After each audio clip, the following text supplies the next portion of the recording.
নমস্কার বন্ধুরা, আজ তোমাদেরকে আমি দেখাবো লঙ্কার আচার। শীতকালে লঙ্কার আচার খুব ভালো লাগে খেতে। বাজার থেকে লঙ্কাগুলোকে কিনে নিয়ে এসে একটা কাঁটা চামচের সাহায্যে বীজগুলো ছাড়িয়ে নিয়েছিলাম। তারপর সেগুলোকে ভালো করে ধুয়ে একটা টিস্যু পেপারের উপরে শোকাতে দিয়েছিলাম। এরপর একটা শুকনো কড়াইতে গোটা জিরে, জোয়ান, শুকনো লঙ্কা, সর্ষে এগুলো ভেজে নিয়ে ভালো করে মিক্সিতে গ্রাইন্ড করে নিয়েছিলাম। তারপরে দিয়ে দিয়েছিলাম নুন, যেরকম লঙ্কা থাকবে সেরকম দিতে হবে। তারপরে নিয়ে নিয়েছিলাম আমচুর পাউডার।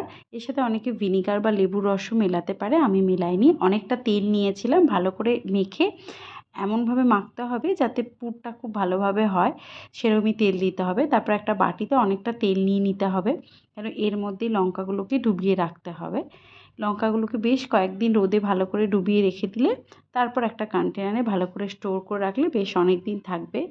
রুটি বা অন্য কোনো কিছুর সাথেও খাওয়া যেতে পারে, ভীষণ ভালো লাগে।